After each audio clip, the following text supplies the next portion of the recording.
The Hakbang ng Maisog Coalition for Transparency, Accountability, Peace, and Security, therefore, extends this invitation to Vice President Duterte to take over the helm in tayo sa ginawang pag-resign ni Vice President Sara bilang Secretary ng Department of Education at Vice Chair ng NTF-ELCAC dahil malaya na itong makapagsalita at magpuna sa kapalpakan at mga pagnanakaw ng nasa gobyerno o sa administrasyon ni Bongbong Marcos Jr. Maasahan na po ba natin, mga kababayan, ang presensya ng ating Vice Presidente sa mga ganap ng Hakbang ng Maisog, hindi lang sa Pilipinas, kundi kaya sa ibang bansa? Dahil ang pamunuan ng Hakbang ng Maisog ay nanawagan na or iniimbita na itong si Vice President Sara na pamunuan itong Hakbang ng Maisog. Ito po ang inaantay ng lahat, lalong-lalo na ang mga taga-suporta ni Vice President Sara. At may patama naman itong si Bongbong Marcos. Maya panoorin natin yan, mga kababayan. Hakbang ng Maisog Coalition for Transparency, Accountability, Peace, and Security, therefore, extends this invitation to Vice President Duterte to take over the helm in this historic and heroic struggle at this crucial juncture of our nation's history. We stand solidly behind the courageous decision of Vice President Sara. The time has come for all equally patriotic and peace-loving Filipinos to make a stand and save our country from the morally bankrupt Marcos administration. No to Chacha, no to martial law, no to war. Transparency, accountability, peace, and security now. Defend the flag. Mabuhay si Vice President Inday. The Hakbang ng So ito na nga po, mga kababayan natin, ha? Bankrupt na kasi ang administrasyong ito at wala naman tayo nakikitang maganda na kanyang nasimulan o yung kanyang ipinagpatuloy. Dahil ilan sa proyekto ni PRRD nakakadismaya po at nakapanghinayang dahil hindi ipinagpatuloy ng administrasyon ito.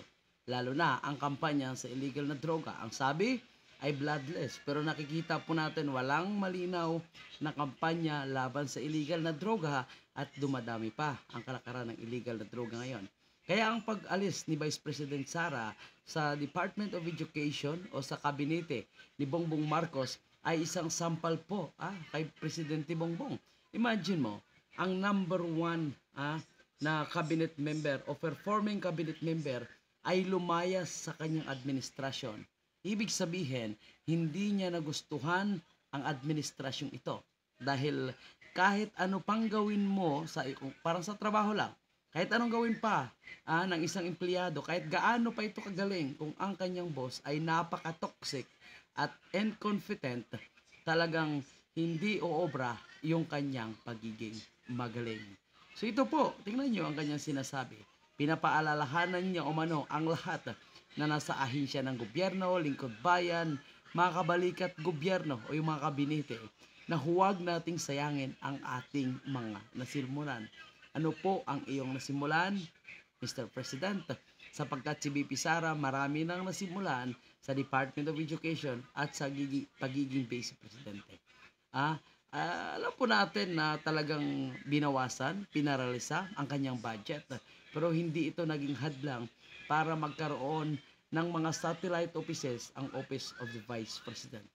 At matulungan ang Department of Education na mas mapaganda. Iniwan niya man ito, ngunit nag-iwan ito ng napakagandang ligasiya sa Department of Education. At kasinungalingan ang pinapalabas nitong mga makakaliwang grupo at the same time mga miyembro ng Liberal Party against kay Vice President Sara at kung ano-ano pang paninira. Kagaya nitong si Franz Castro na sasabihin niya na dapat daw mas maaga pang umalis itong si Vice President Sara. Kung maaga, edi wala sanang nangyayaring maganda sa Department of Education. Number 1, top performing agency ang Department of Education at number 1, Cabinet Secretary or Secretary itong si Vice President Sara pagdating sa performance. Ano ang ipagmamalaki mo, Franz Castro? Gusto ba ikaw yung magiging secretary ng Department of Education? Go, ligawan mo si Bongbong Marcos. At ito pa mga kababayan natin, itong si Laila de Lima, masyadong pakialamera din. Ang napapansin ko lang, mukhang putak ng putak nag-iingay ngayon itong mga dilawan. Dahil ba sila ay nakaangkla ngayon sa administrasyong ito? O si Laila de Lima ba may isang kontrata? May kontrata kaya siya? Kung bakit siya pinalaya? Anyway, hindi pa pala completely laya itong si de Lima, no? Nakapiyansa lamang ito. Sa kanyang pagbibitiw, wala namang naganap na pag-ako sa responsibilidad o pagbabago ng mga prinsipyo at paninindigan para sa iyo. Kasi kahit anong kaganda pa ang gawin ni Vice President Sara, para sa iyo, mali. Ikaw yung rena ng mga protektor ng mga drogista. Paano naging oposisyon ang may pananagutang hanggang ngayon sinisingil pa ng taong bayan? Anong pananagutan? Anong sinisingil? Laila de Lima. Baka ikaw ang may papanagutan at sinisingil ng taong bayan.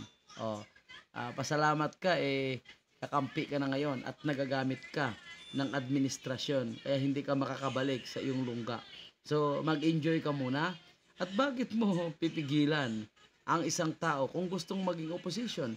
It means pag hindi ka pabor sa administrasyon na mumuno sa gobyerno, it means opposition ka.